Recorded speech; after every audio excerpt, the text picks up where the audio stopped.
Do we say that in Radio Land? Let's roll? I don't know. We're rolling? I don't know if that's exactly appropriate terminology. I'm still kind of learning this gig. I mean, I've only been doing it for 5 years, but I'm still trying to figure it out. Well, look, what I've been doing for a lifetime, and I'm still trying to figure it out. Big Buck Registry's Deer Hunting Podcast, episode number 249. Richard Bernier, tracking and stalking big Maine whitetail bucks. Support for the Big Buck Registry and the Deer Hunt Podcast comes from Hunter's Blend Coffee, imported directly from family farms, roasted and brought to you by hunters who support the hunting industry. Polar Works Coolers and the Chill Zone, specializing in the most durable, reliable thermal cups and coolers. Keep your drinks hot or cold in any element. Black Ash Outdoor Products reduce your risk of tree stand suspension trauma with a Tree Stand Wingman, the Tree Stand Emergency Descender System. Covert Scouting Cameras, remote cameras for hunting, wildlife, and security. The Horny Buck Seed Company. It's all about the freshest seed. Morse's Sporting Goods, a full line of sporting goods without the sales tax. And Big Buck merch. You can get cool, high-quality Big Buck t-shirts, long-sleeve t-shirts, and hoodies. And show support for this podcast by visiting www.bigbuckregistry.com/MERCH.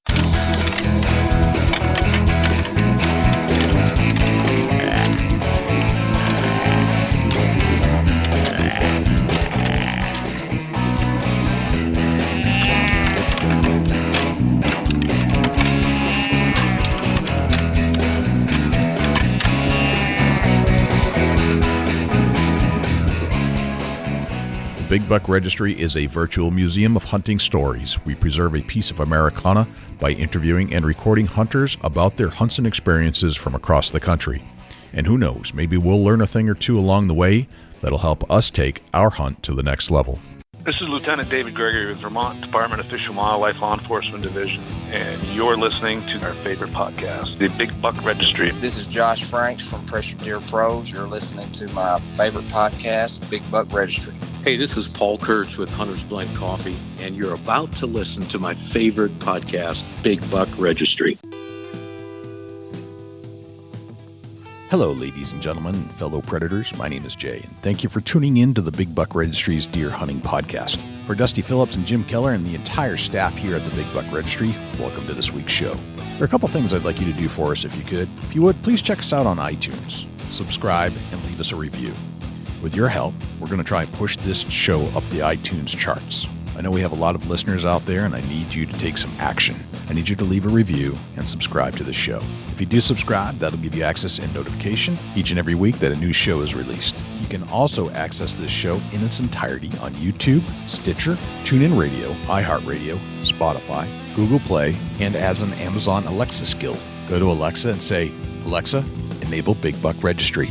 It's all right there for you to access on demand at your fingertips. Regarding the harness program, we have an ample supply of harnesses to give away from our volunteer donors. If you're in need of a full-body harness, please send an email to jay@bigbuckregistry.com. Richard Bernier is one of those short-list, legendary deer trackers of the Northeast. He has devoted most of his life to tracking, studying, lecturing on, and hunting the big Maine whitetail buck. The Northeast editor for Deer and Deer Hunter magazine, Richard's articles and photographs have appeared in nearly every major outdoor publication in America. Otherwise known as RG or Dick, Richard has perfected the craft of outsmarting Maine's crafty big wilderness hog-bodied bucks with both gun and camera. We'll turn to our entire interview with Richard Bernier in just one moment, but before we do, let's hear from our friends at Polar Works Coolers and then Jim Keller with the Deer News. Folks, I want to tell you about one of the best coolers I've found for the price in quite a while. I always wanted one of those high-end coolers because of the quality that I had heard of, but I couldn't justify the price. Finally, I found a company that understands quality and affordability. The Polar Works lineup is extensive and is filled with Polar cups, Polar tubs, and Polar soft coolers. What do I love about these coolers? Well, for one, the ice stays frozen for a long, long period of time. But they've thought of other things in their design. For example, drain speed. No one likes a slow drain after a long weekend on the trail. There's the sweat-free material, so you don't have to worry about cleaning up puddles when you're finished with your journey. So check out polarworks.com when you're considering your next high-quality cooler without breaking the bank. That's www.polarwerkz.com. For the Big Buck Registry, this is Jim Keller with the Deer News. Our first story this week, Philadelphia archery hunting season proposed. This story is from the deeranddeerhunting.com website. Philly hunters, listen up. An archery hunting season is planned for a portion of the 993-acre John Hines National Wildlife Refuge in Philadelphia to manage whitetail populations. The U.S. Department of the Interior's Fish and Wildlife Service is behind the only legal deer hunt on public land within city borders, the Inquirer reports. The Pennsylvania Game Commission approves of the plan, which will divide 167 acres of the refuge into 3 sections to reduce the number of deer within the area. According to the plan, there will be a buffer zone to keep hunters away from buildings, refuge boundaries, and public roadways. There will also be an established 500-foot no-shooting zone and safety zones near residential areas. The sections open to hunting will include a 63-acre parcel within Philadelphia's borders near the Eastwick section and a 104-acre region in Tinicum Township adjacent to Darby Creek. Since the refuge is a popular recreational area and home to a variety of wildlife, the area will be closed and signs posted in advance of the hunt. Hunting within the refuge was banned in 1972. Since then, deer have thrived. Unfortunately, because deer are natural browsers, oak and maple saplings are unable to reach maturity, and invasive species are now the dominant vegetation on the refuge, the Inquirer reports. Historically, the city has held urban deer culls and donated the meat to local food banks for distribution. Opening up the area to a limited number of hunters will hopefully assist in alleviating the damage caused to native vegetation because of too many deer. Ticks emerging unfazed following extremely snowy New England winter. This story is from the Outdoor News website. Hikers and dog lovers may have thought the sub-zero temperatures this winter would put a dent in this year's tick population. Think again. Entomologists said most ticks survived freezing New England temperatures due to insulation provided by leaf cover and snow. Numbers would have decreased had there been drier conditions. Most of the Northeast saw above-average snowfall this winter. I would expect that the tick should have survived the winter, said Alan Eaton, a tick expert within the University of New Hampshire's Cooperative Extension. Doesn't matter how cold it is, they're under a blanket of snow, so they're protected. But it's less clear whether it'll turn into a bumper year for ticks. Some experts say a lot of it depends on if the spring will be a wet one. It's difficult to predict because the weather changes and that could really impact the ticks, said Christopher Rallis of the State Department of Agriculture. A 2016 drought saw the tick numbers decrease, he added. Last year, the tick population increased after a rainy spring. But some experts look to the white-footed mouse population, a favorite host of the nymphal tick, to predict tick numbers.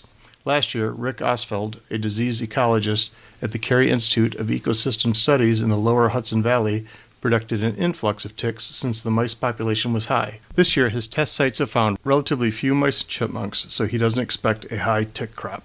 With increased tick numbers in the past decade, there has been growth in related diseases. According to the Centers for Disease Control and Prevention, the number of Lyme disease cases has increased 30% from a decade ago. 7 of the 14 states with the highest number of cases are in the Northeast. Cases of anaplasmosis, which can cause fever, headache, chills, and muscle aches, has also risen steadily. Health officials are already urging anyone who spends time outdoors to take precautions. Senate Banking Chairman chastises Citibank and Bank of America on guns. This story is from the Wall Street Journal website and was reported by Andrew Ackerman. The Senate's top overseer of banks is criticizing moves by Citigroup Incorporated and Bank of America Corporation to stop doing some business with the gun industry following the deadly shooting in February at a Florida high school. Senate Banking Committee Chairman Mike Crapo, in letters to the heads of both banks made public Wednesday, said he was concerned when large national banks, quote, cut off financial services for lawful businesses they may disfavor, end quote. Mr. Crapo's letters to Bank of America's Brian Moynihan and Citigroup's Michael Corbett come after the firms took steps in recent weeks to curtail business with the gun industry. Mr. Moynihan's letter was dated Wednesday and Mr. Corbett's Friday. Citi, the first of the two banks to act, said last month that it would prohibit its business partners from selling firearms to customers under the age of 21 and those who haven't passed a background check. Bank of America later announced it would stop lending to manufacturers of military-inspired rifles like the one used in the shooting at Marjorie Stoneman Douglas High School in Parkland, Florida. It isn't clear what concrete steps lawmakers could take in reaction to the bank's moves, which have divided Republican lawmakers. Some, like Mr. Crapo, whose panel oversees both banks, argues the banks are attempting to replace legislators and shape social policy by limiting access to credit. A city spokesman confirmed the bank had received Mr. Crapo's letter and said the firm would respond. A spokesman for Bank of America declined to comment. In his letters to the bank chiefs, Mr. Crapo said he had, quote, serious concerns, unquote, about the industry's potential use of personally identifiable information to, quote, monitor and deny financial services to individuals and companies who are engaging in completely legal and, in this case, constitutionally protected conduct, end quote. Pennsylvania Game Commissioners increased doe hunting licenses by 34,000. This story is for the PennLive website and was reported by Marcus Schneck. The Pennsylvania Game Commission plans to issue 34,000 more antlerless deer licenses for the 2018-2019 hunting season. The Board of Game Commissioners on Tuesday approved an allocation of 838,000 doe permits for the coming hunting license year. Hunting licenses for 2018 and 19 go on sale in mid-June and become effective July 1st. After hunters purchase a general hunting license, they may apply for an antlerless deer license based on staggered timelines. One other deer hunting modification approved for the 2018-19 season is to extend the statewide archery deer season to Monday, November 12th to include Veterans Day. That concludes this week's edition of the Big Buck Registry's Deer News. For links to the stories featured this week, please check our show notes at www.bigbuckregistry.com. If you have any ideas for future topics or have any questions about any of these topics, please email me at jim@bigbuckregistry.com. For the Big Buck Registry, this is Jim Keller with the Deer News. Thanks to Jim Keller for the Deer News. Without further ado, here is Richard Bernier. Richard Bernier, welcome to the Big Buck Registry's Deer Hunting Podcast. How are you, my friend? I'm doing well. The temperature's warm. There's a warm rain falling, which is better than a cold snow. I was just about to ask, is it still snowing in Maine? Well, not where I am. I still got a remnant of a pile on my back lawn, but otherwise, everything's looking like it should finally. Excellent. It's good to hear. Considering we start chasing turkeys on Monday, I'd rather sit on brown leaves than white snow. Right. Although it'd be interesting to hunt a turkey in snow, I would think. I saw some photos out west that I think up in the northern states. Yeah. Seeing some guys taking some birds in the snow. Kind of interesting. It is, and I guess I don't have to worry about bugs. Good point. Yeah. I mean, that's the one thing about living in the Northeast is that the bugs during turkey season are pretty obnoxious. Yeah, once it gets above 70 for a few days and higher, then it starts to get, buggy. Yeah.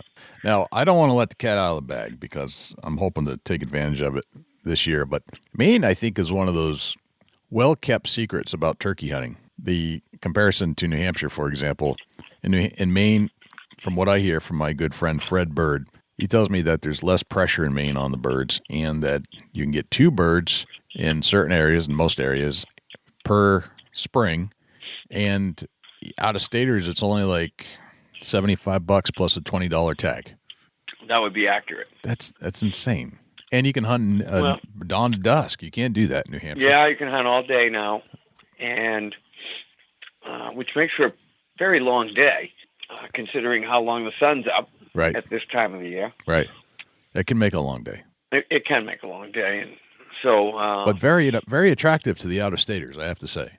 Well, I mean, it is, but again. Turkeys being what they are and being able to locate them and find out where they are. And, again, it's like any other hunting. Yeah. Yeah. So, sure. Yeah. Hunting's hunting. There's no question. Hunting's hunting.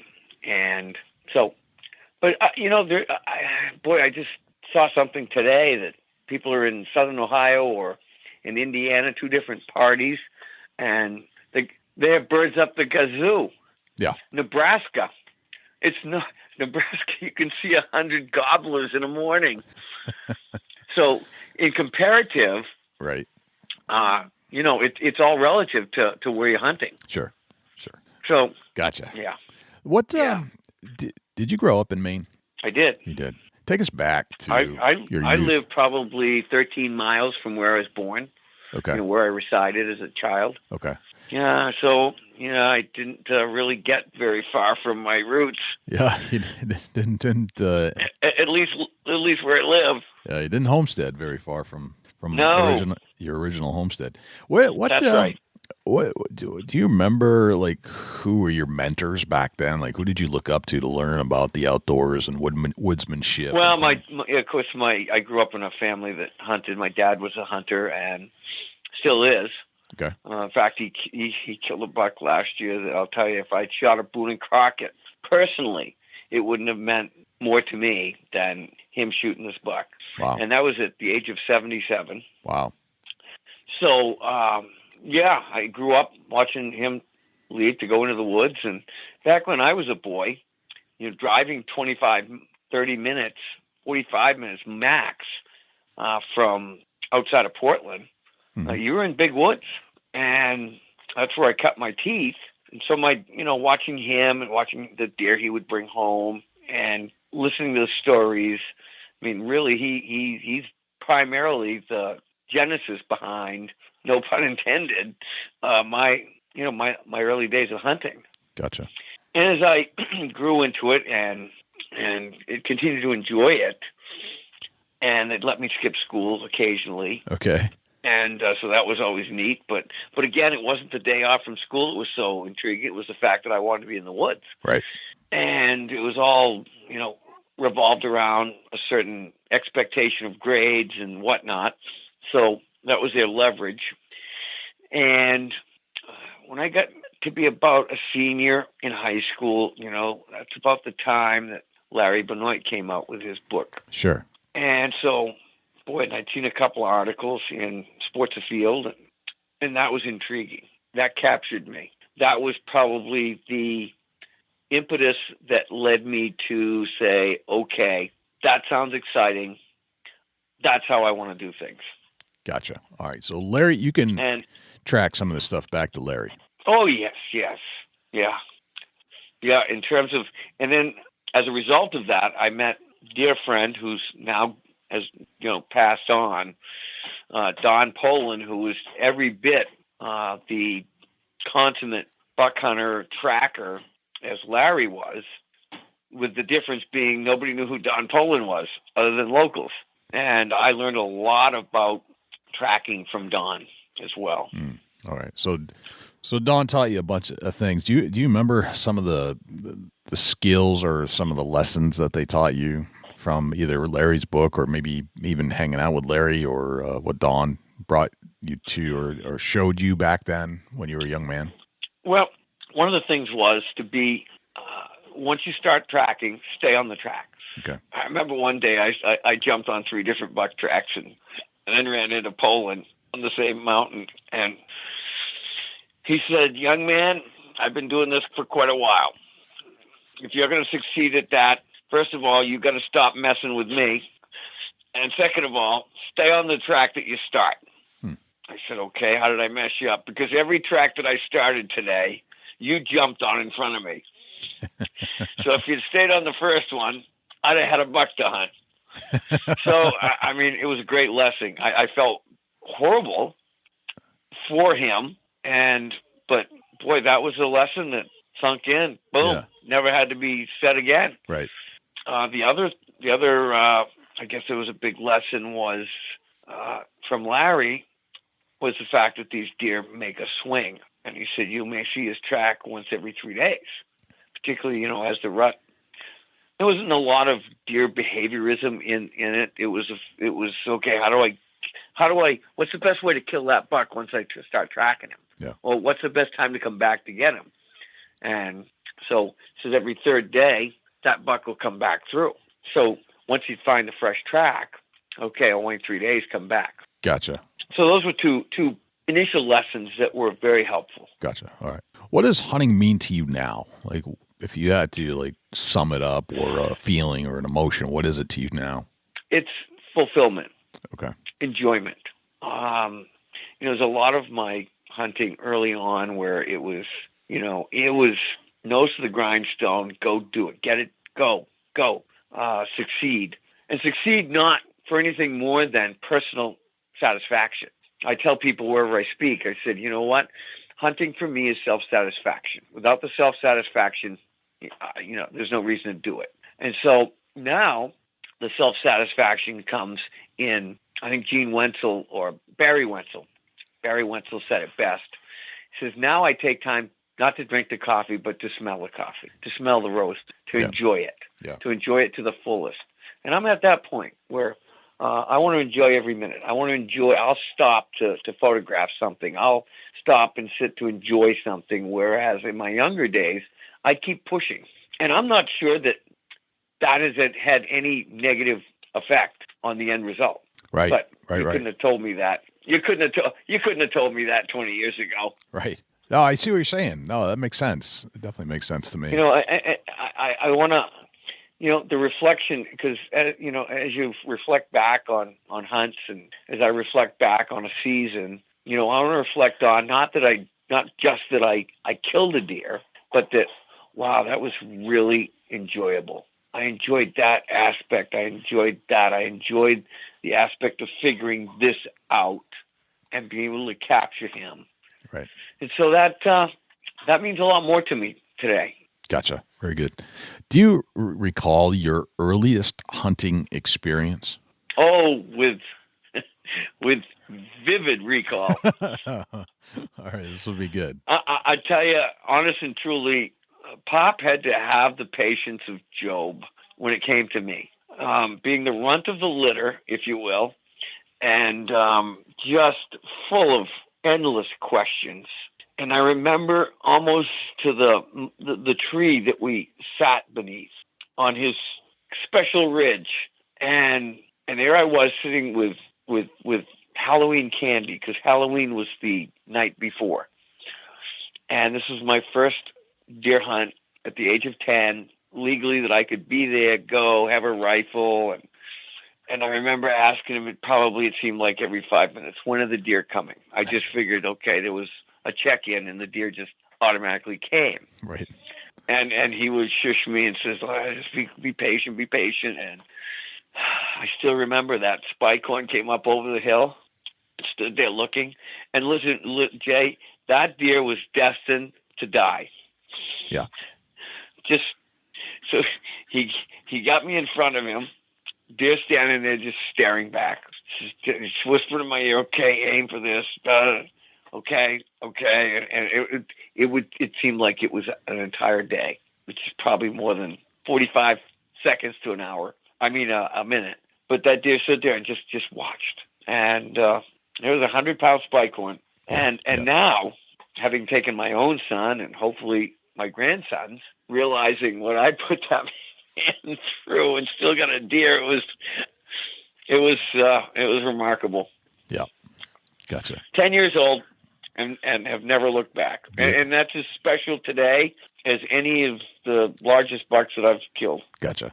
Okay, for the people that aren't from here or that aren't from New England or even from Maine, can you describe what the terrain in Maine is like so that somebody that's never seen it or experienced it might understand? Well, and the beauty of living in Maine is that we can have 4 seasons, and at any given time, you can be in a different terrain. 2 hours north and west of me, I can be in the mountains, and there's some real mountain. 2 hours north of there, I can be in paper company land, which is a lot flatter. It's more ridges. 2 hours to my east, I can be along the coast where the climate's a lot more moderate. And so you pick where you want to hunt, and based on statistics, you can look and say, okay, what part of the state has typically grown the best antler? And there are statistics for that. Yeah. You can look and say, okay, where is the heaviest bucks typically shot? And there's statistics for that. Where is the land more forgiving to the human body versus where's it going to take its toll on the climbing mountains? Right. So you've got the availability of all of those things. And just because there's mountains there doesn't necessarily mean that you're going to find a big set of antlers. And typically that is the case. You're not going to get big antlers in the mountains. Too much stress on the whitetail. If you go where the land is much more flat, the climate a little better, the pH in the soil a little better, you're going to get much better antlers. Maybe you won't get the same amount of weight because the winters aren't nearly as severe. Yeah. Okay. And now that's a broad spectrum. I mean, every now and then a buck will appear from one of these locations where it shouldn't weigh that much, but it does. Yeah. Gotcha. Speaking of statistics, I was going through my QDMA book, and I noticed that Maine is one of the top states for percentage of harvest by rifle or shotgun to the tune of 89% as opposed to bow or muzzleloader. So Yeah. it's telling me that Maine's a gun state. Well, it's a gun state, but a lot of the terrain is so thick. I mean, a lot of my bucks that I've killed here in Maine have been 50 yards or less, which I always said I would rather pride myself on my hunting skill than my shooting skill. But based on the terrain, I mean, we have a lot of thick terrain where if you aren't close, you're not going to see them. So bow hunters, I'm not going to say this is not a bow hunter state because there's a lot of bow hunters. Mm-hmm. But based on the terrain and the vast amount of woodland that we have here, it does not lend itself the same way it would, say, in Iowa. Yeah. In terms of bow hunting. And I think that's one of the drawbacks is because we're in one of the most heavily forested states in the Union, it becomes a little more difficult for an archer to set up and say with any regularity that, okay, I've got deer that are going to be coming through here. Gotcha. So I think that probably plays a big role as to why those statistics are the way they are. And Maine has a very generous rifle season. Right. It's 4 weeks statewide, mm-hmm. and then it's 2 weeks of muzzleloader. So you get 6 weeks you can hunt with a firearm, as opposed to 1 month with archery, although you can hunt with archery during rifle season if you choose. But it sounds like most guys will pick up the gun. Those are some of the reasons that would be skewed so heavily in that direction, Jay. Okay. Talking about your style of hunting, I am familiar with your style. Can you tell me what the typical style of hunting is that you do, and maybe talk about some of the things that you need to bring with you as you go through this style of hunting? Okay. Well, I've been a tracker since the end of high school days, as indicated earlier in the conversation. Right. Now, a lot of times now, I don't have snow to hunt on just because it doesn't snow, or the snow that it doesn't stay long. So I realized a long time ago that if I was going to be successful consistently, then I had to use tracking to my advantage in ways that doesn't necessarily mean I'm following a buck all day. Now, if there's snow on the ground and there's a fresh track in front of me, then that's what I'm going to be doing for the day, regardless of how far he goes, what direction. That's what I'm going to be doing, and hopefully getting him before the end of day. And if not, I'm going to learn a lot about him. And about 10 years ago, I started carrying a GPS, not because I couldn't figure out how to get out of the woods, but because I realized the value in being able to hit waypoints as I'm tracking a buck. Should the snow leave, I can go back and I can hunt that buck based on waypoints because he went in these directions for a purpose. Gotcha. Okay, I had not heard that before. That's interesting, though. Well, and that's what introduced me to GPS. That got my attention. Then, and this almost is like cheating, in my opinion. Then I got maps on my GPS. Right. And the maps just say, well, how is that important to you? It's important because I understand what topography whitetails gravitate to.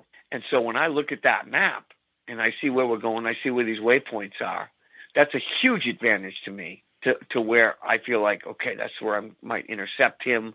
And if I'm hunting from away, just by looking at a map, I can tell you where the deer are going to be without ever having put my foot there, go there, and I'm in the deer. Really? Based on knowing the topographical features that whitetails gravitate to.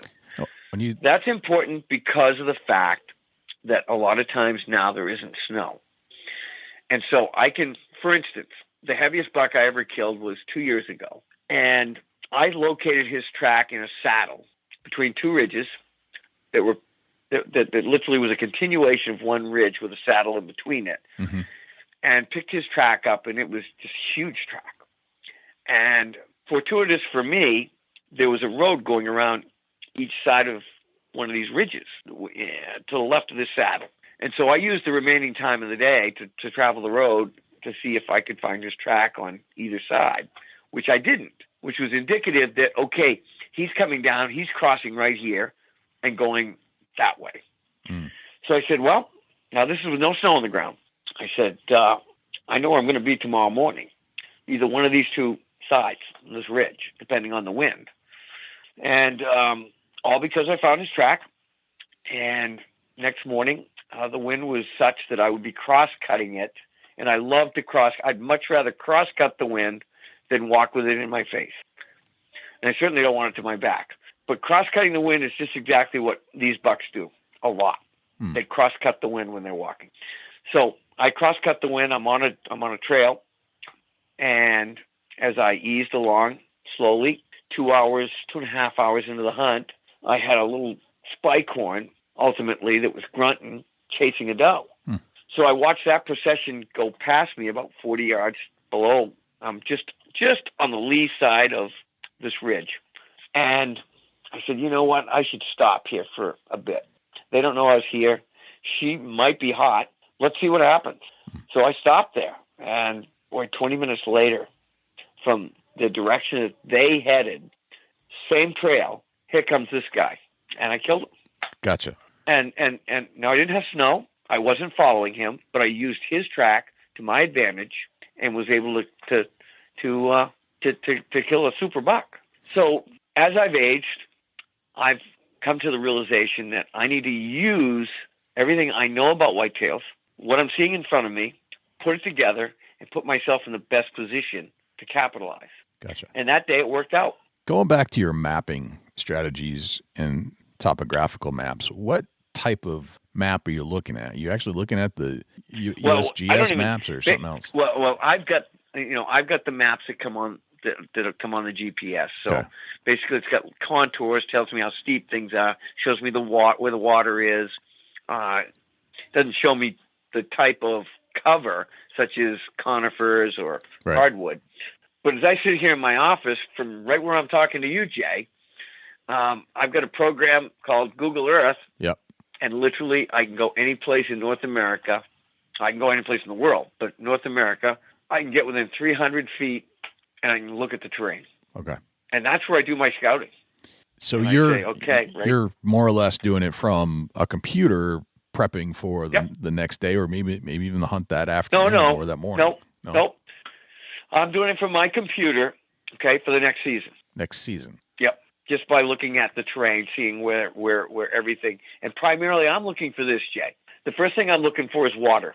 And it's not important why deer gravitate to water as it is that they do. So I'm looking for a stream. I'm looking for two streams, the high ground in between. I'm looking for a river, tributaries, watersheds, remote ponds, peninsulas. Once I find the kind of water that I'm looking for, I then look for the elevation, whether it's ridges, mountains, rolling hills that elevate up from that water. And when I find that, then I want to put together at least 2, hopefully 3 different covers, such as softwood button up against hardwood. Okay. And then if they've cut, it may not show that it's cut. It'll show an opening. If I get those and I've got water in there, bingo. That's there's deer. Now, once my boots hit the ground there, I figure out how they're utilizing it and what they're feeding on. And I say, okay, why is it important? Why is it important to know what they're feeding on? Now, this isn't farmland. This is the wilderness. What are these deer eating beyond browsing? Because they don't start browsing until everything else has been consumed. There isn't acorns. There isn't what primarily are they feeding on? Based on the way a whitetail's digestive system is built, they have to eat every 4 to 6 hours. And if you know what they're feeding on, the does and the fawns will be closest to the feed, and the bucks will be up high. That's where I want to know where the ridges are. They're going to bed up high. Is every 4 to 6 hours, they're going to be feeding. They go in circles. And if I know that, I have the opportunity, when there isn't snow, to intercept a buck at least once, possibly twice, during any given hunting day, depending on their feed schedule. Gotcha. So, see where all this becomes important? It all becomes important because, again, trying to put all of the cards, if you will, in my favor, Right. as many as I possibly can. Right. Go on. So if I know there's a big deer in that area, indicative of his track, and if I see where he's crossing, and I know where the feed is primarily, and I know the wind currents, I know the terrain, then I'm going to have a better opportunity when there isn't snow on the ground than if I didn't know any of that. Right. Now, this occurrence, this interaction, you're giving yourself a better chance, but it doesn't happen 100% of the time, right? But it's still better, right? Yeah. Oh, boy. No. I mean, this is what I tell folks, and I believe this today as much as I believed it from the start. If you want to be a more successful whitetail deer hunter, it's going to come from knowing and understanding whitetail behavior. Mm-hmm. The more you understand that deer and you understand what period of time it is during a given hunting season, you're going to put yourself in positions to help you become more successful than not knowing this. Right. And that's basically, that's why it's called hunting. Right. Right. There is, I don't care what's been written. I don't care about editors that perhaps wanted to embellish things to make someone look bigger or better than is humanly possible. The reality of it all, Jay, is opportunities present themselves to those that are prepared, but those opportunities don't come every day. Those opportunities sometimes don't come every season. Right. Right. And you work at it. You're diligent. You do what you need to do, and I tell people hunting is a graceful act. We can't force it to happen. It's got to happen on its own. It's got to unfold. I've tracked bucks where I've done everything perfect, in my estimation anyways. Some might argue that, but I've done everything to the letter of the, trackology. Right. And the buck just slipped through my fingers like the thread of a beautiful dream for whatever reason. Right. Other times I've snapped a branch. I said, boy, there's no way on this man's plan that you're going to, no, there's no way. And I'm killing the buck. Right. So, it's, hey, you say thank you. And did I learn something? Yeah, don't snap branches, but yet there it is. And each buck has got a different personality. Each day is a little different. It's like turkeys. I mean, some days you slam your car door and they're gobbling their brains out. But the 2 days later, you present a serenade that ought to have every bird on the planet in your lap, and nobody even opens their mouth. Right, right. You go, why is that? Well, because that's their disposition today. That's their disposition. That's their personality. You and I wake up some days that we're ready to lick the world. Other days, dragging our feet across the carpet. Right, right. I wanted to illustrate that point just because we talk about this sometimes, and it sounds like, hey, if you do X, Y, and Z, you'll be successful. Well, you could do X, Y, and Z and still not be successful, but you gave yourself a better chance. I just want to make that. That's right. Yeah. That's exactly right. Right. So, people say, wow, hey, good luck. And luck is when the opportunity meets the prepared.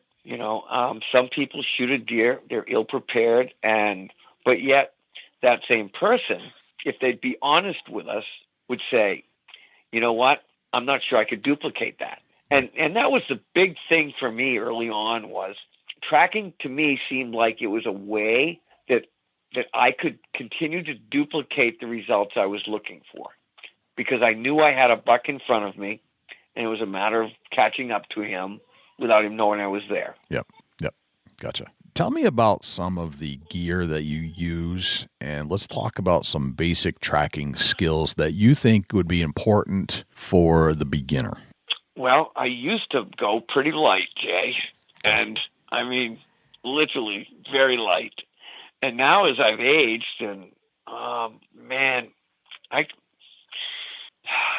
first of all, I never leave home without a camera. So therefore, in order to carry that camera, I had to get a backpack.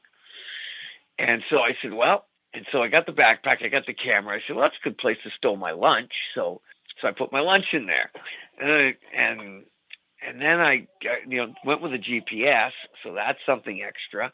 And then I got a buddy that convinced me to have a few survival items in case I ever got stuck overnight in the woods or whatnot. So I've added that, and so I probably carry more at this point in my hunting career than I ever did, but yet I think that I'm probably a little bit wiser than I was as a young man, where all I need is a gun, 5 bullets, and a compass pinned on my jacket. And away I go. But I now carry 3 compasses besides the GPS because I think that's important. If one of them doesn't work, you've got 2 more to compare it to. So I carry water with me now. I never carried water in my younger days. I carry a bottle of water, and that's important to stay hydrated. I carry an extra pair of gloves and, something that as simple as that, but wet gloves in the middle of the day when it's cold, it's not a pleasant experience. So those are some of some people say, that's it? That's your extra stuff? Well, yeah. Considering how I started, yes, that's my extra stuff. I typically wear wool, but if it's too warm, I've got fleece, a camo, and because I don't make fleece green, so I wear fleece camo. And again, the thing is, based on a whitetail's visual acuity, so your listeners will understand this, and this has been documented in studies. Camouflage clothing is really made for hunters, by hunters. In a deer's world, in a deer's vision, yes, they see color, but green and black checked, a gray jacket. I wouldn't wear a gray jacket. That wouldn't be wise because you're hunting deer that look gray. But a deer doesn't see camo any differently than he sees green and black, red and black. And so your choice of coloration in your garments doesn't need to be as important as the quietness of it. They'll hear a noise long before they'll see you standing there motionless. And everything's about motion. Everything for me is about motion and quiet. If you're going to be successful, you've got to be methodical in your motions, and you've got to be quiet as you're going. Not that you're not going to make some noise, but I tell folks, hey, have you ever thought about as you're walking through the woods? Well, no. I said, have you ever listened to a deer walk in the woods? Well, I've heard deer. Have you ever listened? And basically, a whitetail walks in odd steps. Sometimes they'll take 1 step. They'll take 3 steps. They'll take 7 steps. But their cadence isn't 1, 2, 3, 4. 1, 2, 3, 4. That's our cadence. And so I learned long ago that when I walk on bare ground and I'm going to make some noise, I'm conscious of when I stop. I stop after 3 steps. I stop after 1. I break it up. Sometimes I'll take 7 steps. I'll stop. And my time that I stop is different each time. Sometimes I'll stop for 3 seconds. Other times I'll stop for 3 minutes. And I'll try to stop next to something that'll break up my silhouette to some degree. So I'm thinking about all of that as I'm going through the woods. Now, this is on bare ground. On snow, obviously you don't have to worry about that. And when you're tracking, you don't have to worry about which way the wind's blowing because you're following that track. And I've killed as many deer with the wind in my back towards them tracking as I have cross-cutting or in my face. And, but when the ground is brown, then basically you need to ensure that worst case, you're cross-cutting the wind. You never want to be walking with the wind to your back. I mean, that's like blowing a trumpet. Right. No, that makes sense. So if you had to break it down even further, like I've had some guys say, hey, I love your when you talk to the trackers, I want to be a tracker. I am a tracker, or I just got into tracking, but I'd really like to know about some of the advanced techniques that a tracker should use. And I'm not sure that there are advanced techniques that trackers should use. It's almost like the basic ones might even be the advanced ones. But maybe you can allude to that or extrapolate on that a little bit.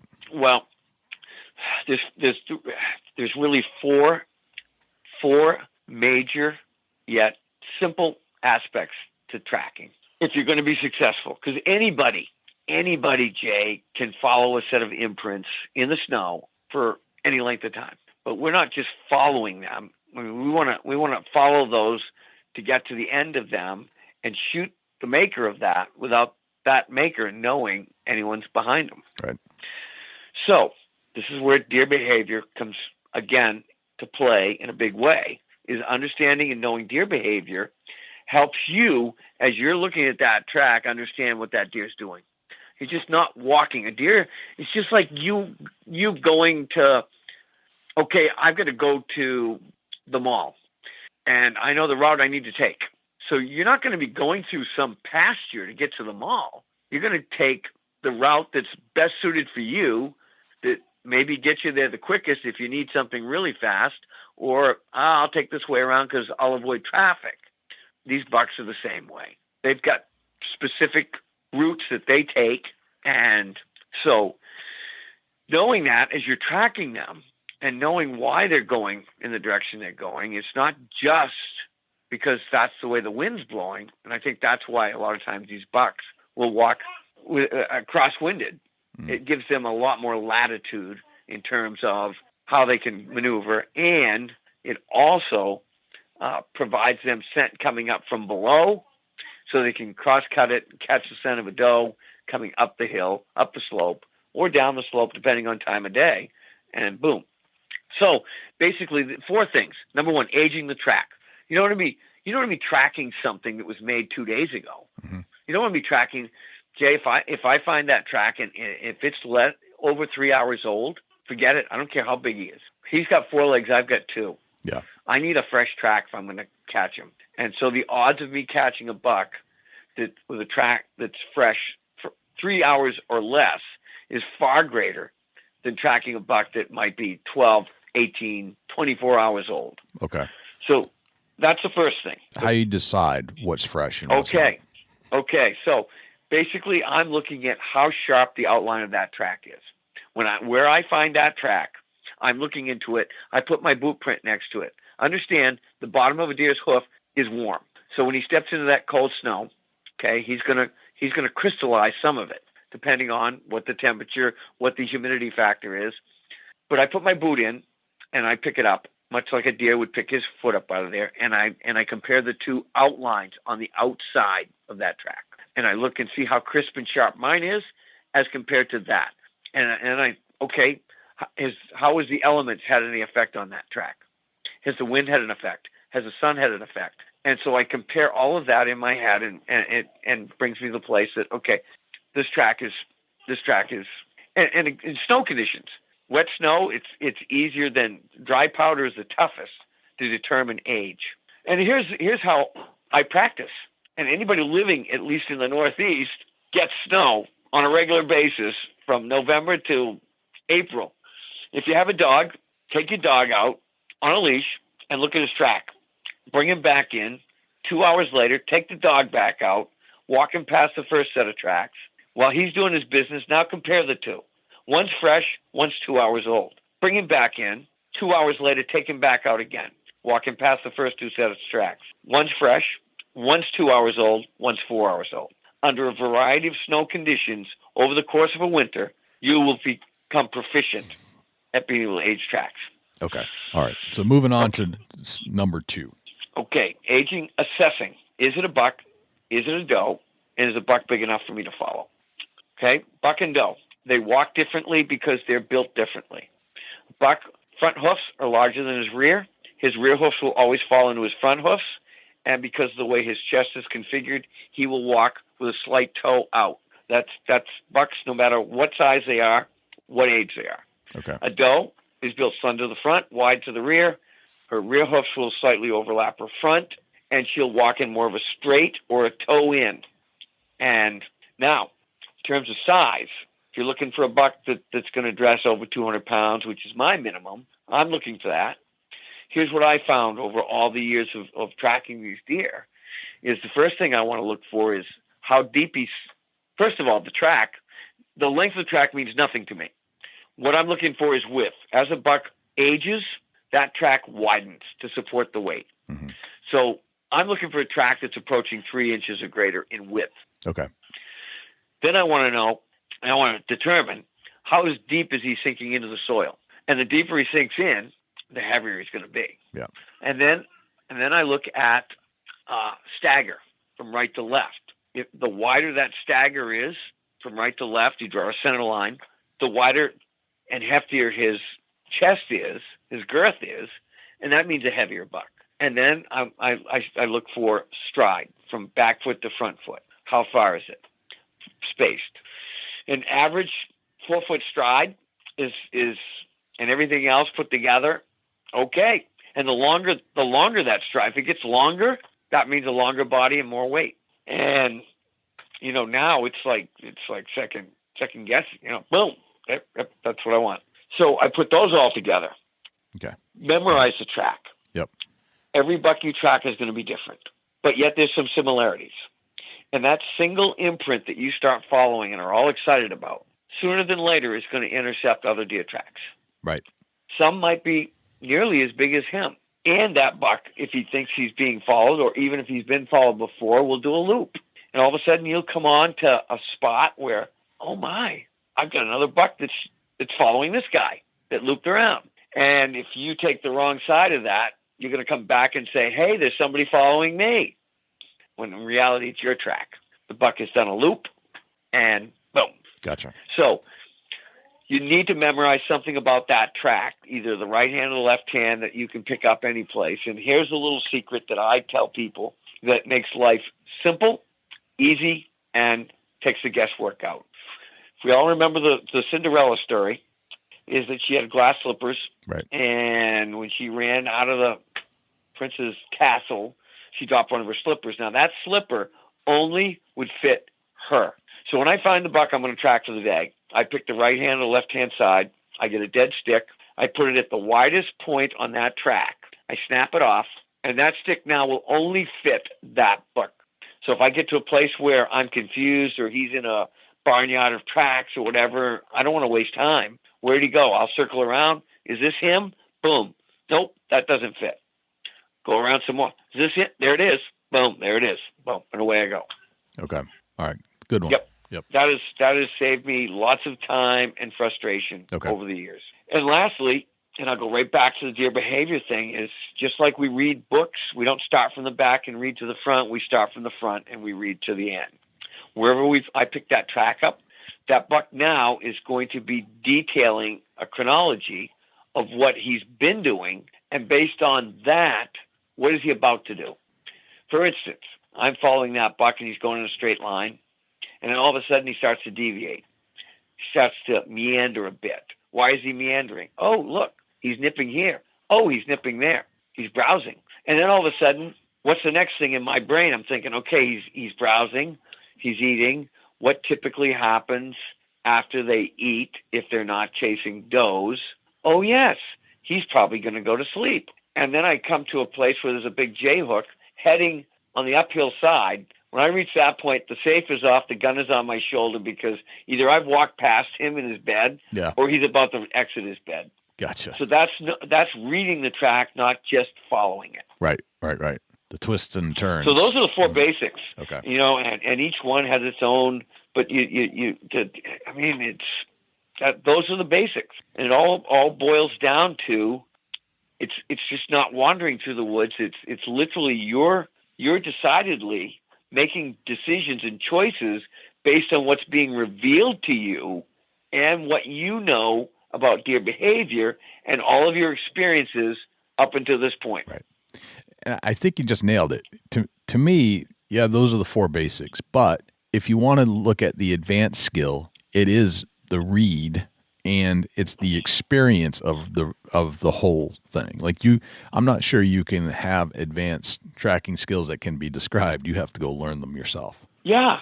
I mean, and you can follow somebody and they can point this out to you, and that's the primer, and everybody needs a teacher, and everybody needs to get, and I've had a number of folks over the years that I've led around, and so that's where, so that takes away the second guessing.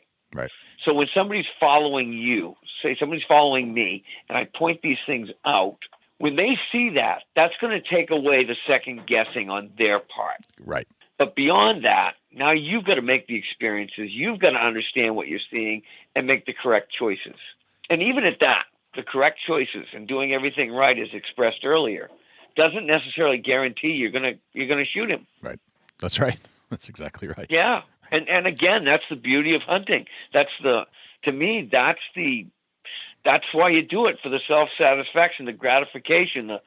It's because it's the unknown. Yeah, that's right. That's exactly right. In an environment that you're not going to run into somebody's backyard, or it's the wilderness. You can, any number of things can happen in any given day that you might see that otherwise you wouldn't or experience. Yeah, gotcha. Can we talk about the tracker's firearm for a moment? We talked about Maine being a gun state, and certainly this kind of leads up to it. But I just looking at the tracker's gun, it's always different than the gun that you might use out west, for the super long shots. Right. I mean, these are kind of specialized firearms that trackers seem to gravitate towards more than any. Can you describe your gun and or maybe you have multiple ones, but it always seems to have a certain element to it? Well, mine is light, although I think a Kimber is even lighter, but it doesn't have the same action. Basically, I shoot a Remington pump, popularized by Larry Benoit. Yep, sure. And there's lots of people who have shot Remington pumps over the years and continue to shoot them. For me, not being a rather large individual, I needed something light. I needed something functional. I needed something that was not going to give me a problem. And I needed something that was fast. And it just seemed like the Remington pump was what was going to do it for me. Okay. And so I cut my stocks down to where my trigger pull is exactly built for my short arms. And so when I bring that up, put it on my shoulder, if my eyes were closed, my sight picture would be the same. It's all rehearsed. Whatever your choice of weapon is, needs to be as familiar to you as the things in life that you are most familiar with. Okay.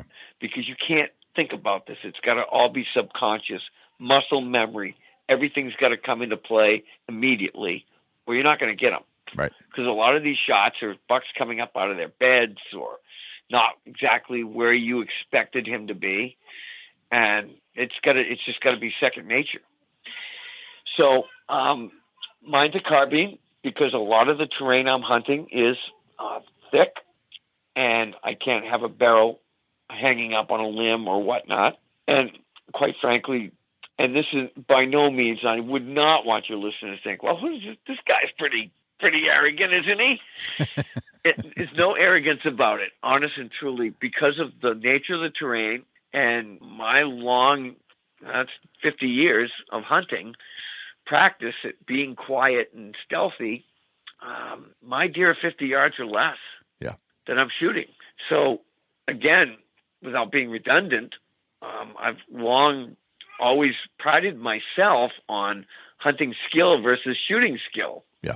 Figured the closer I am, the harder it's going to be to miss. Although I've missed some chip shots, I'll tell you. Wow. Right. I have. Oh man. But right. So that's the choice of my weapon. I use 180 grain core-locked soft points, Remington bullets. All right. There might be better, but that's what my guns are sighted in for, and I've been successful with that. So that's what I've used and continue to use. Open sights, I would assume, at 50 yards. Well, I grew up. My dad had my first deer rifle had peep sights, and so I learned to shoot peep sights. And I never learned to shoot them with both eyes open. Okay. Which, to a lot of people, would say that's disadvantage. And more than likely, probably it is. But I could not reteach myself after all those years to open that eye with any success. Yeah.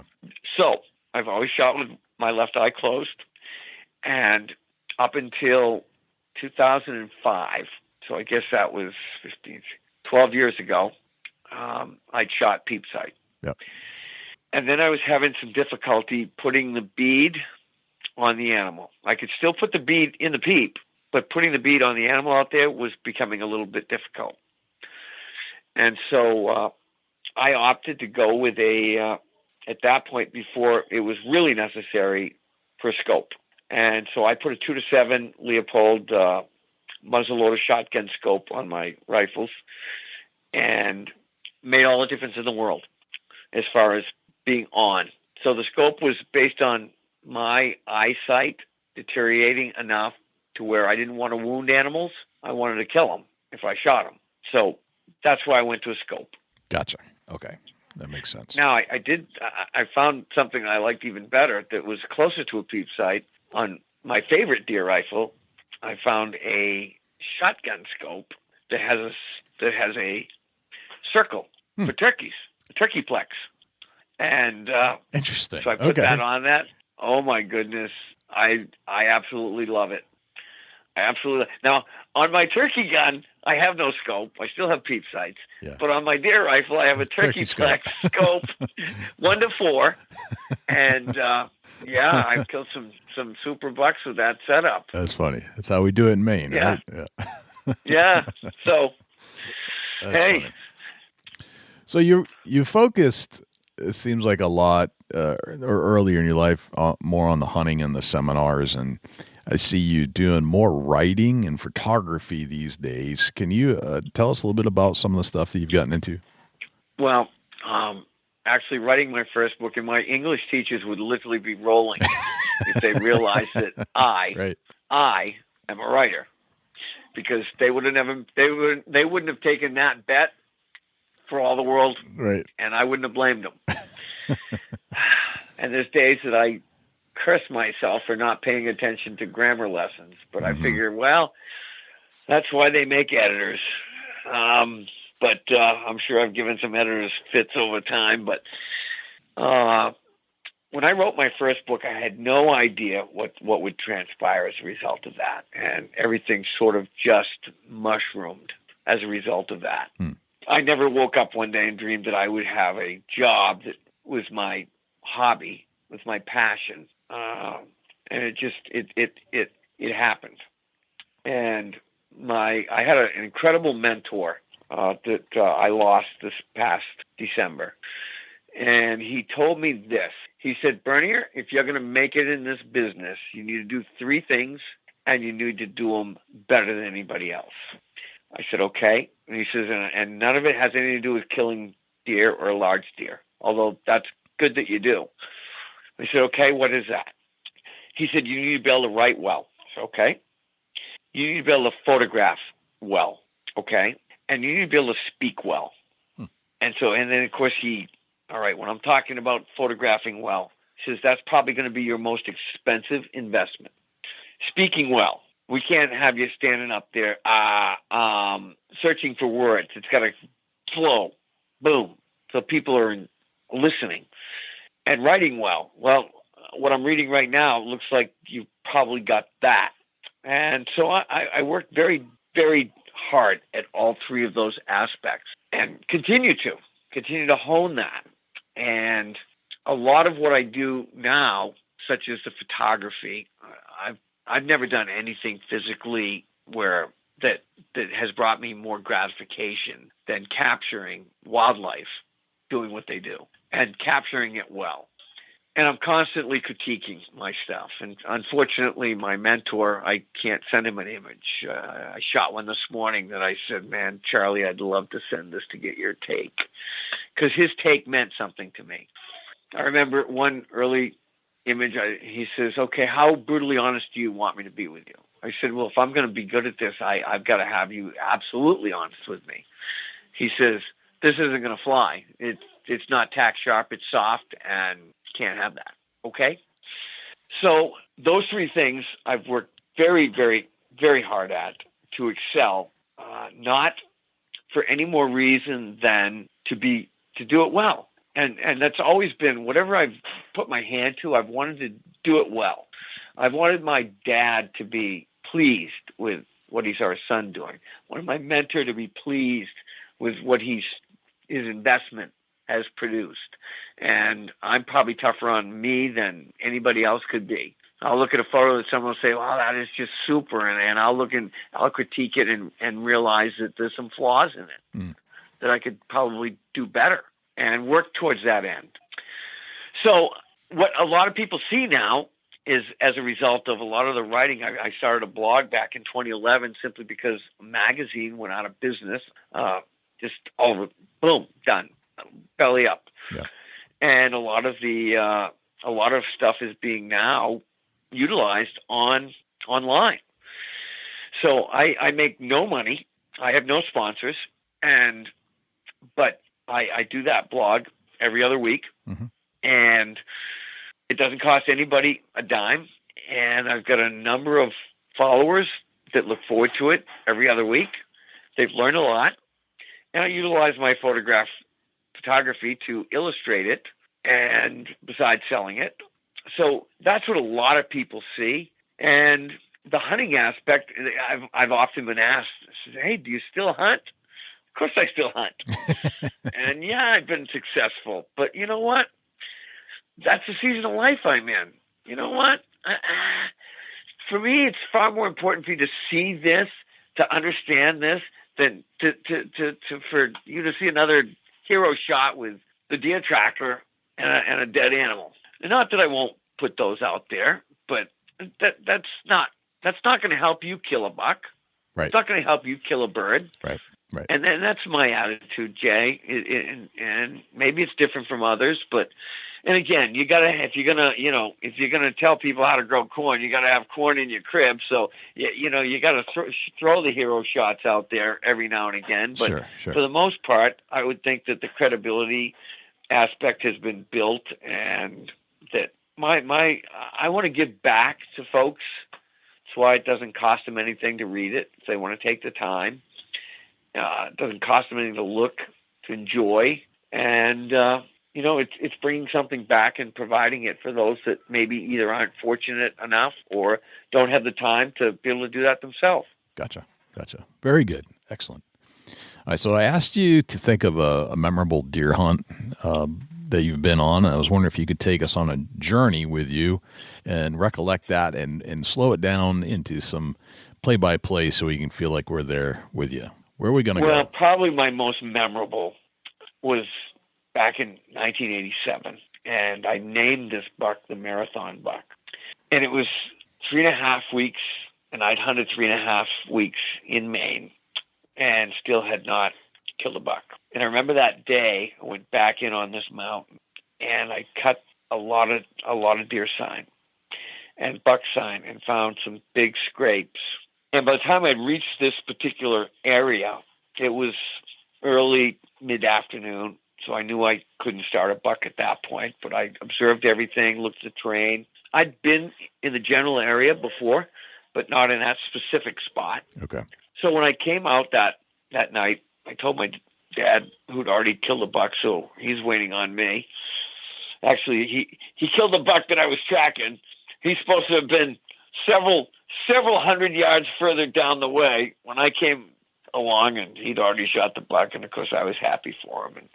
But the first question I asked him, hey, I thought you were going here. I changed my mind.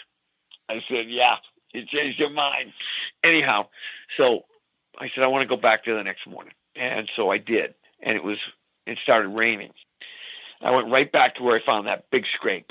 And it was big. It was a huge scrape. I saw a lot of deer sign around it. And I picked up this buck's track and started tracking him. And it starts raining. And I remember that night, and I'm going to take you back. Okay. The night before, we're sitting at dinner in the camper. We used to use the camp. For years, we camped in the camper because it got us back in there and didn't have to travel a long ways. And my dad looking at me, and he says, hey, why don't you just leave these tracks alone? Just go in there, still hunt. And I said, you're still not understanding this. That this is how I hunt. This is how I want to hunt. So, I didn't say anything. I just said, well, I'm going to, given the opportunity, I'm going to show him. So anyhow, back now to the next morning, it's raining. I pick this buck track up. He's going, and I come onto this small, stunted fir tree that he literally rubbed all of the limbs off it, fresh. So I continue, and I'm tracking, and he kind of takes me down into a cut and swerves to the left.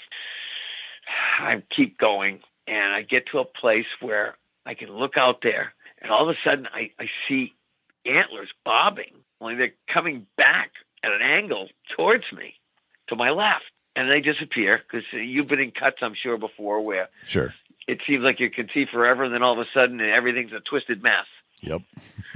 So I had a birch tree and a stump where a tree had been cut. So I hopped up on that, and I'm searching out there. Now I'm shooting peep sights. I search out there, and all of a sudden this buck comes into sight and stops. And I'm going to say he's 80, maybe 85 yards out. And part of him is like, I can see half the deer, half up. And so I put it, put the bead on him and shoot. And once I shoot, it's like he sits down, boom, he's down. So I shoot again, and he disappears. So, okay, I head over to where he was, and immediately where he'd gone down, I see blood. And so I start to follow the track, and boom, I jump him, and away he goes. I couldn't get another shot. So I stopped. I said, okay. And lo and behold, unbeknownst to me, who's been following me all this time but my dad?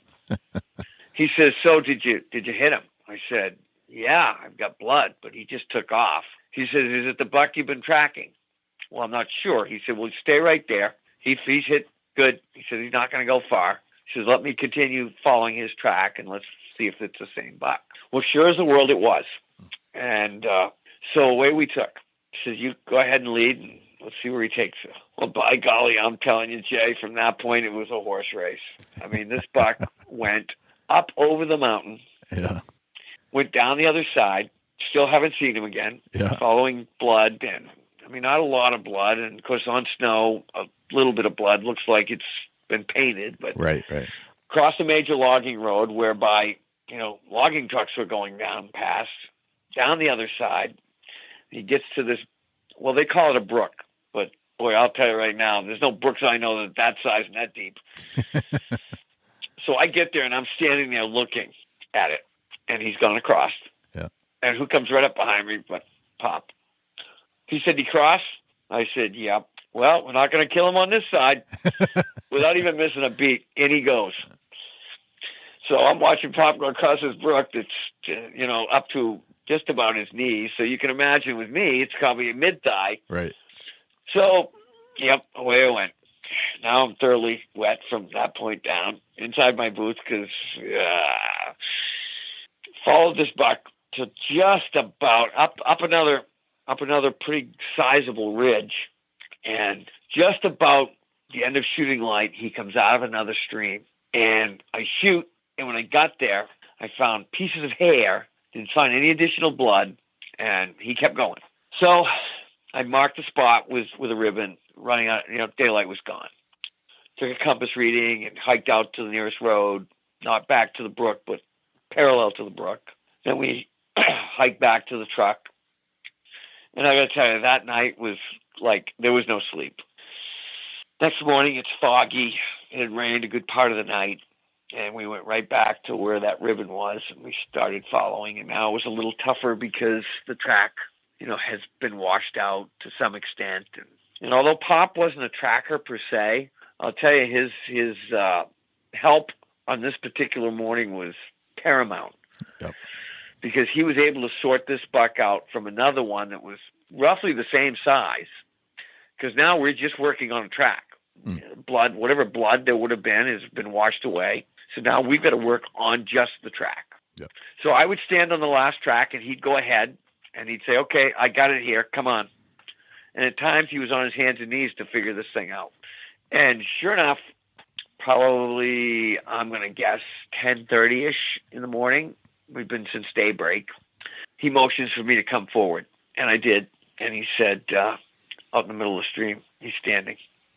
So I push up past him, and sure enough, there he was, water halfway up his body, standing out there. Mm-hmm.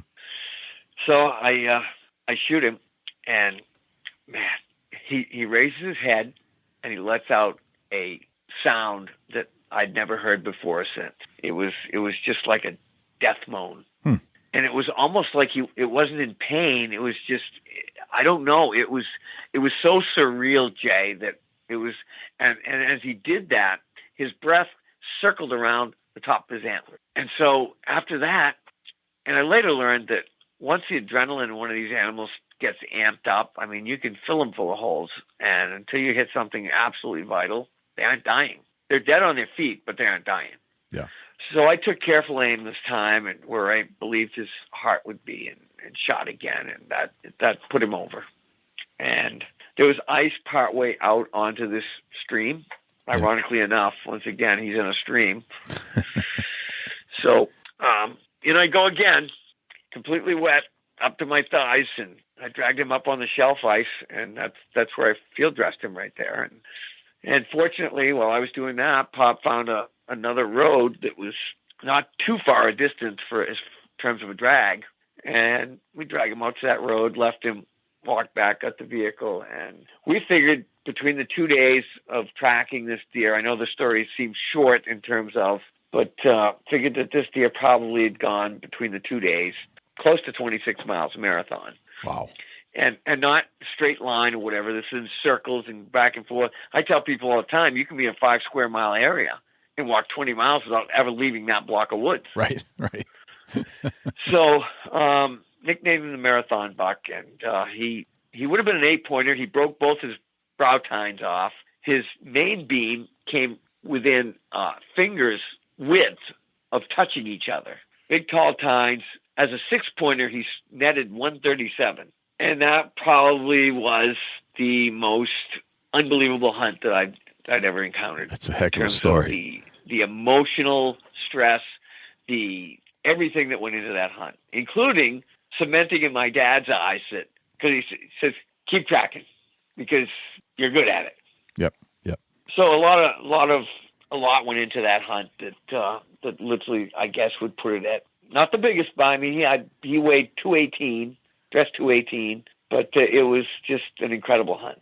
Heck of an adventure. Wow. Oh, and here's the thing I've been saying for years. I'm glad you brought that word up. Adventure.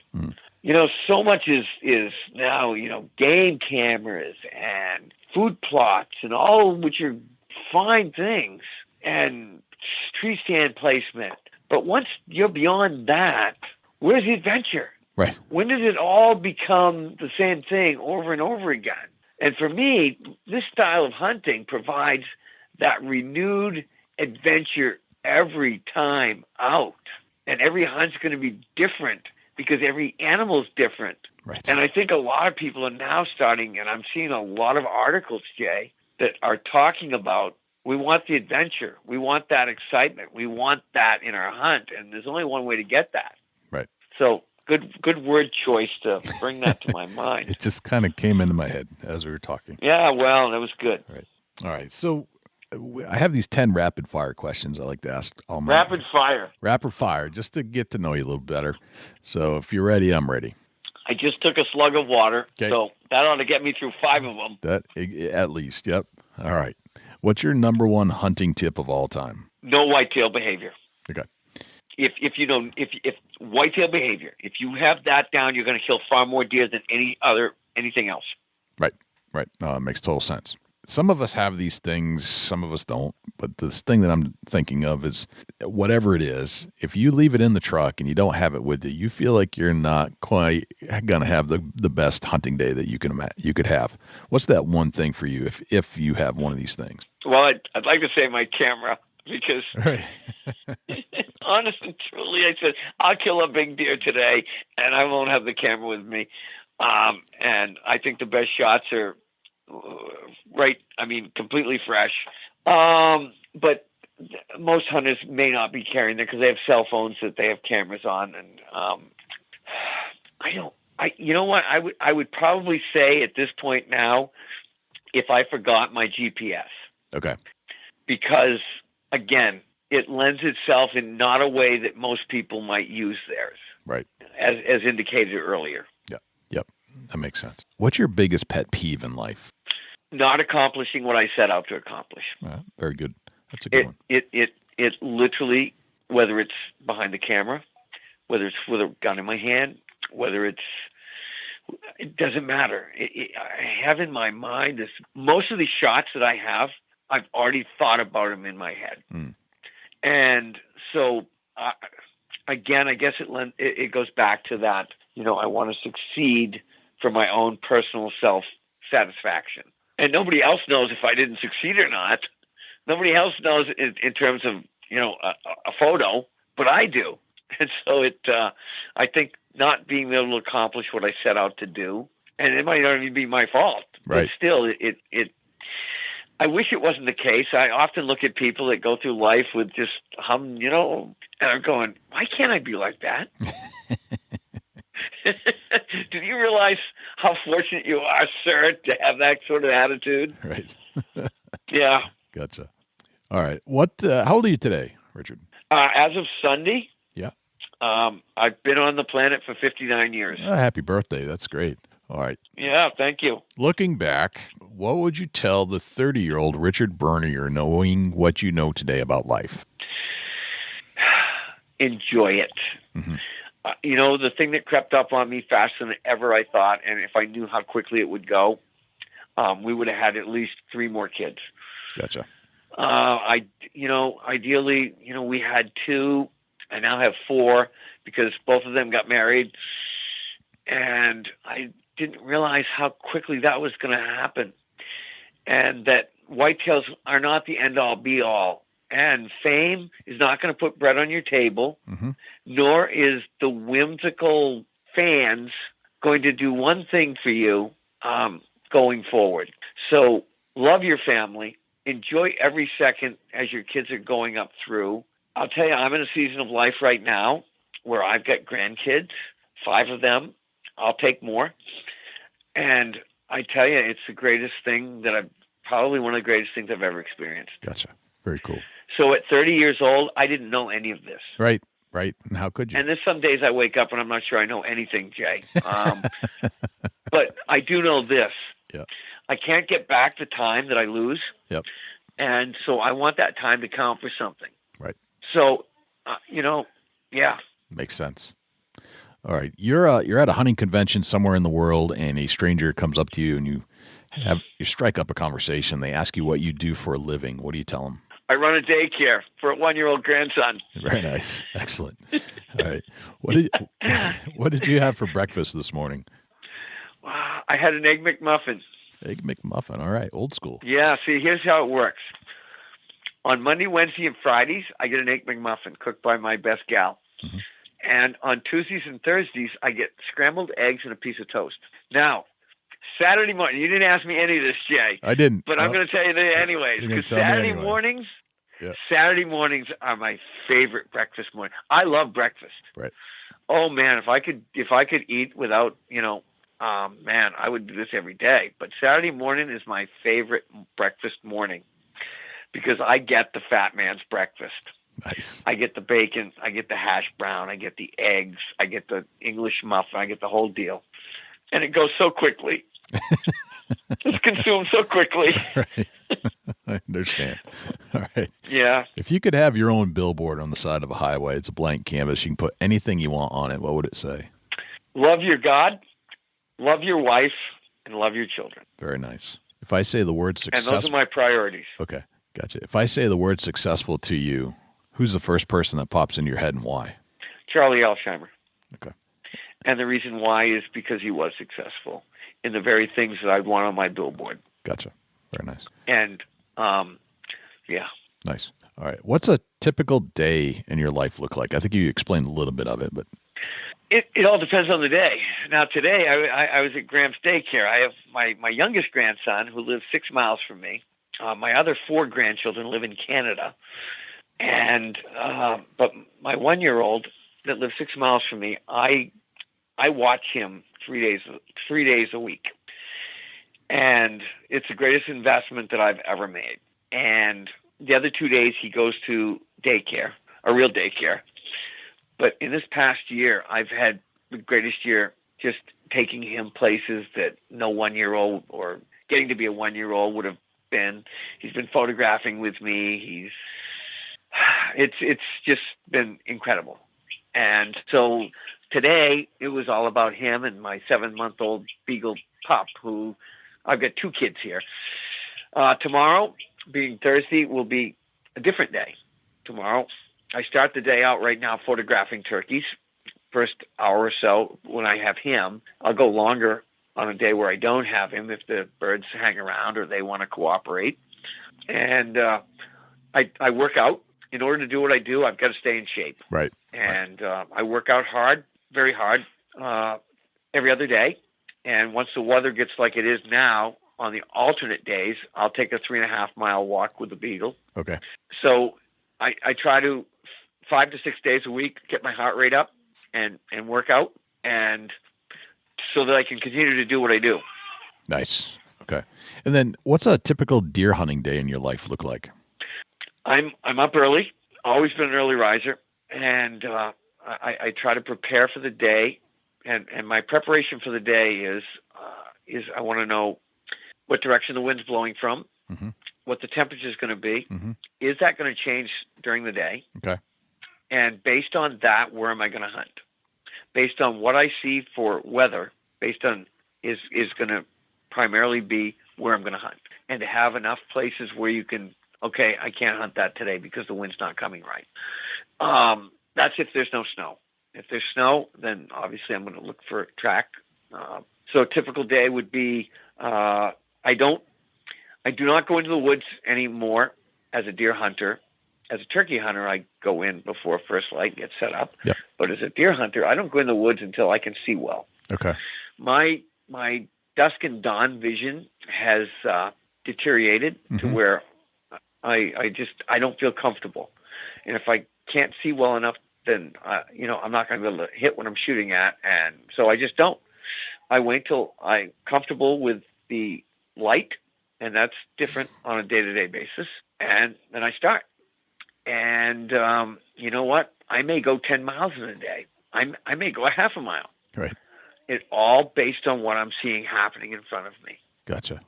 And I want to enjoy, that time. And my expectation is that I'm going to see a deer sooner than later. I'm going to see a buck I want to kill sooner than later. But there's a lot of bucks that walked around that I saw that I didn't want. Right. And that's enjoyable. Gotcha. Because I learn. I mean, I want to continue to learn. I want to continue to.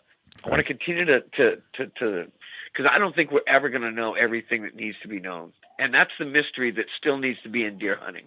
Right. Because without that, or turkey hunting, or whatever type of hunting that you're doing, if you're going to consider it hunting, there's got to be that mystery. Yes. There can't be a guarantee. Right. Because as soon as there's a guarantee, guess what? It's not going to be fun anymore. Yeah, it's not interesting anymore. Right. It's not going to be interesting, and it goes back to why I don't, I'm not inclined to want to have a bunch of hero shots because I don't, it's got to be fun for me, and I don't want the expectation to be, oh, you've got to kill a deer every year. Right. Or you've got to kill a specific deer every year. And I don't want to put that pressure on me because basically I want to enjoy this. Do I want to kill a nice deer every year? Of course I do. Am I working towards that end? Absolutely. But you know what, Jay? Now, if that doesn't happen, it's not the end of the world. It's not the end of, I don't have to go into hibernation. I don't have to, hang my head. That's hunting, and that's how it is. Right. That makes sense. Yeah. Very good. Okay, so if by chance we've created more questions than answers for our listeners as we talked for the last hour and a half, where can we find you if people want to reach out? You can find me. I'm on Facebook under Richard Bernier, and the guy with a hero shot. Oh, it was a nice buck. I don't even remember what buck that is. But anyhow, you can find me there. You can find me at I've got 2 websites. Yes, I'm not. I tell people, yes, I'm not important. I have to have 2 websites. No, actually, my son is working on a website for me, and I have my original. So I'll give you both websites.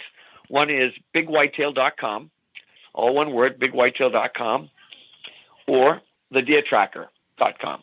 Nice. Very good. Excellent. So you can find me on either there, and you can get my email address from that. And so that's pretty simple. Very good. Excellent. Richard, I got to tell you, this has been an absolute blast talking to you for the last hour and a half. And I learned a bunch and covered some basics, but it's very entertaining talking to you. I had a good time and had some laughs, and we'll have to do this again someday. And hopefully, if things go well, as I prepare what I think is going to be a kind of like another chapter of the Big Buck Registry, I'm going through each state trying to recreate the stories of the biggest buck ever killed in each state. So I'm hoping that you can join us for that one. Yeah. The Hinckley buck, in terms of size, there's a heft, still stands head and shoulders above anything else that's ever been killed that I know of. All right. Well, we'll definitely have to touch on that down the road. I think that will be a story as told by Richard Bernier, if you're up for it. Well, it was that'd be fine, Jay. And you know where to reach me, and it's been fun joining you this afternoon. And so, yeah, it was. It's always neat to have people drag things out of you that you right. know. And when I say drag, I don't mean, like that's laborious. I'm meaning that some of the questions that, wow, I've got that in me, and I just need somebody to prompt it out. Yep, I'm with you. That's right. Yep. Yeah. Yep. Excellent. It's been an honor and a pleasure, Richard, and we'll have to do it again. Well, hey, the pleasure was all mine, Jay, and I appreciate you thinking about me, and hopefully your listeners are equally entertained by what they hear. I got to say thank you to Richard for coming on the show. It's always a pleasure to talk to a Northeast tracker. We've certainly talked to a number of them as we've gone through the years here at the Big Buck Registry, from Lane Benoit to Hal Blood, and now Richard Bernier, and you could throw Joe Donito in the mix there as well. It's just a really, really interesting style of hunting that is pretty unique to the northern states and very well known for the style in the Northeast. It requires snow. It requires a long day sometimes, and understanding how whitetail is going to move through the big woods of the Northeast. Dusty, do we have a Chubby Tines tip of the week?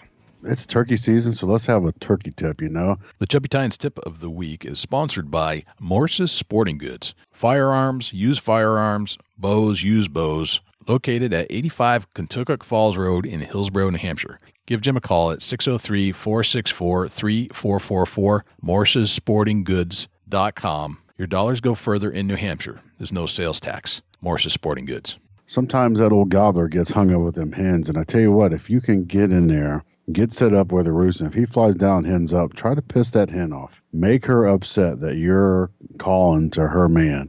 So I think if you get in there and you make that hen aggravated, you got your odds of that hen coming over and calling her right in and her getting upset with your decoy set up. And if she comes, you know what's going to be behind her, Jay. It's going to be that big thunder chicken back there. Right. That's right. Gobbling its head off. So I think sometimes your strategy is really just to focus on calling him in, but if you can make her mad, she'll come in no different than that Big Tom will. Mm-hmm.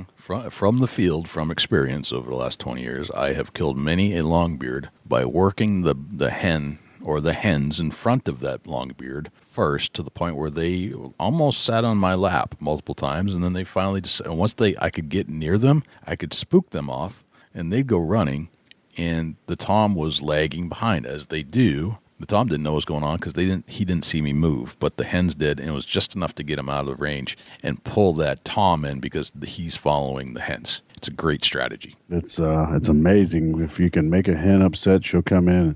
She'll flog your decoys better than the Tom will sometimes. Exactly. Great tip. Dusty, where can we find you when you're not hanging out here in the studios with me? Shoot me an email, dusty@bigbuckregistry.com. You can look me up on Instagram and Twitter @ChasingAntler, Facebook.com/Chubby Tines Outdoors. Jay, where can the people reach out to you when you're not on the mic? Likewise, you can shoot me an email, jay@bigbuckregistry.com, and you can visit us on Facebook, facebook.com/bigbuckregistry. We're also on Twitter, which is twitter.com/bigbuckregistry. We are also on Instagram, instagram.com/bigbuckregistry, and YouTube, which is youtube.com/bigbuckregistry. On YouTube, you can listen to all of our podcasts in their entirety. As far as videos are concerned, it's a boring video, but the audio content is there, so you can actually listen to our podcast. You can also listen to all of our live shows that we've done on Thursday nights when we do them, and we've gone back and interviewed re-interviewed a lot of our previous guests we had on the show just to put a face to a voice. Let's put it that way. You can always listen to our show on other places as well, not just YouTube. We're found on Stitcher, TuneIn Radio, iHeartRadio, Spotify, Google Play, and as an Amazon Alexa skill. Go to Alexa and say, Alexa, enable Big Buck Registry. And if you would like to submit a buck to our page for consideration and be featured on our page in front of 250,000 diehard deer hunting fans, all you have to do is go to bigbukregistry.com/mybuck, and all of the instructions will be right there. I think that's pretty much everywhere we're at. I think that's a wrap, Dusty. That's a whole lot of big buck, Jay. Sure is. I'm Jay Scott. I'm Dusty Phillips. And this is the Big Buck Registry's Deer Hunting Podcast. We'll see you next week.